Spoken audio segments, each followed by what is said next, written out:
Hello, ladies and gentlemen. Welcome back to another episode here on African Confessions. The following story that you're going to be listening to, it comes from a translation of a message that one of our admin received, and the translation reads like this.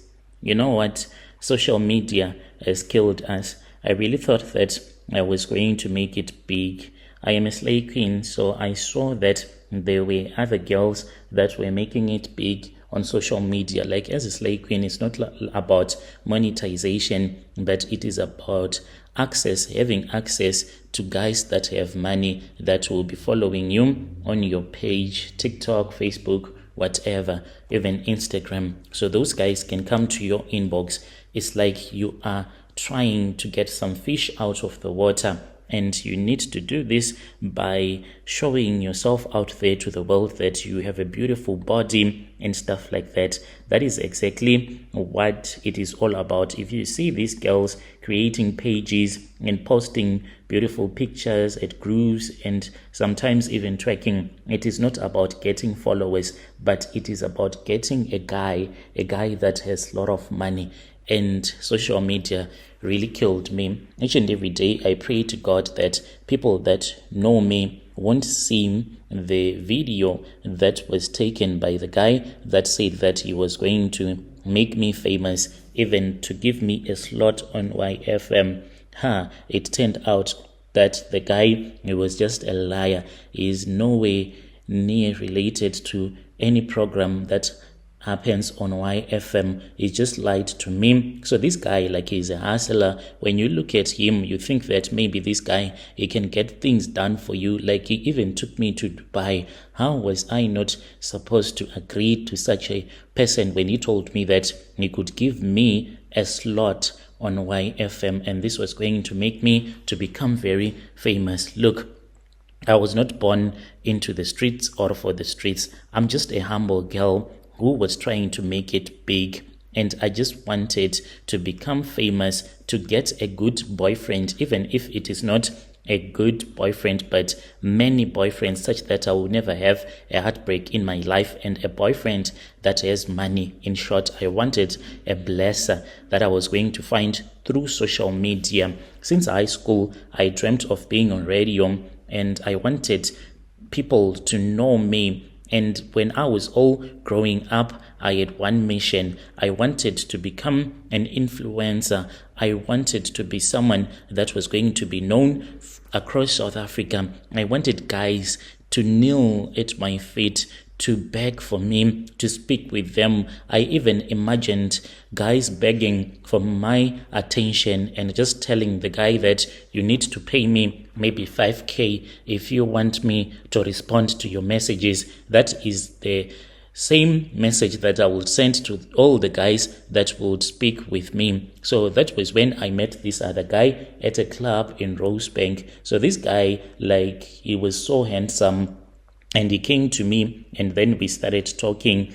And quickly enough, he found out that my dream was to become a DJ, and I had a thing with YFM. That is where I wanted to launch my career. And he was like, wow, can you even imagine that? Here I am a talent scout for YFM. You see, each and every DJ that has gone and gotten a slot at YFM, they passed through these hands. Can you imagine that? All the famous people that you know, I am the one who molded those people. I am a talent scout. I even have a talent agent. There was no such thing. The guy just took advantage of my stupidity, and then he told me that he was going to add me to a Telegram group. I did not even know about Telegram by that time. He told me that there is a group on Telegram called YFM Talent Plug and other stuff. That was the beginning of my end. So I joined that group. There were 14 guys in that group, all of them that had money. All of them, they were claiming to be DJs underground, and they were even lying that they know people in the music industry and they have worked with big musicians. They welcomed me like a queen. Yo, she's hot. proper voice for drive time. We must bring her in. Wow, I was so excited. And I'm so stupid so much that I did not even think about confirming with other people. Like when you are about to make it big, you think that this is it, this is it.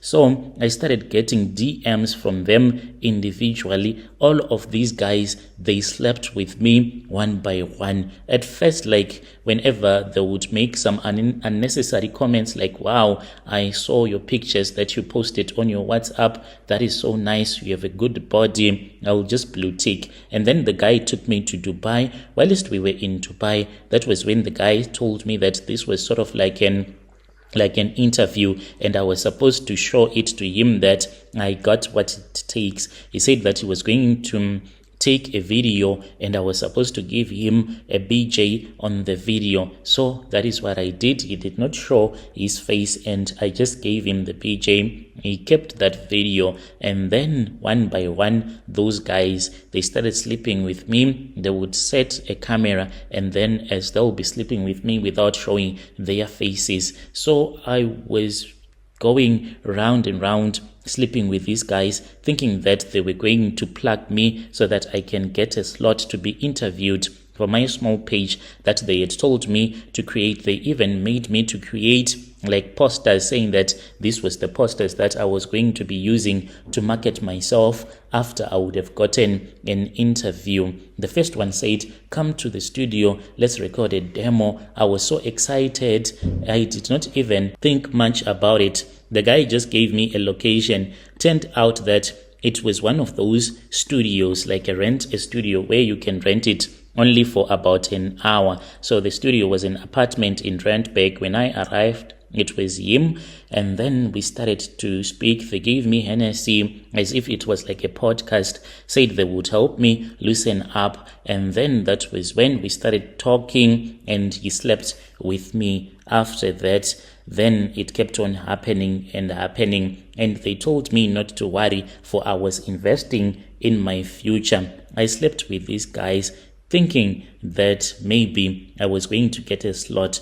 Then one day, that was when I was told that this was it. I was supposed to go to YFM, and I arrived there in Hills hoping to meet the producers. Instead, there was nothing, Brother Nashi. Even the security could not even understand what I was trying to tell him. I just walked away. Then I started crying. It was tears after tears. From that day going onwards, those guys, they threatened me and they said, if you're going to go public, we are going to release like some of the videos. So these guys, like, they have those videos, and I know that they will expose those videos if I try to speak out. So I just want to warn other ladies out there, be careful. In that group, when they were threatening me, they started posting other videos such that my heart stopped. They had other groups that I joined where there are a lot of guys. You see some of these videos that you see of porn videos, homemade porn videos. Some of those girls, they do not even know that their videos are being shared, some from different parts of the world. So it makes me to feel sick. I even deleted Instagram, switched numbers, could not even leave the house when I found out that this is what happened to me. I've never told anyone. It was my dream, but I saw that I was a foolish one to believe that this was going to happen. You should make sure that you always ask around when someone starts to sleep with you for a connection. Then you need to know that there is no connection that is happening, but the person will just be taking advantage of you. That is my own confession. When you have posted, please tell me. I'll follow through in the comment section. Dear listeners, right there was a message that was sent to me by one of our admin who helped us with this translation. Strange things indeed they do happen in this world.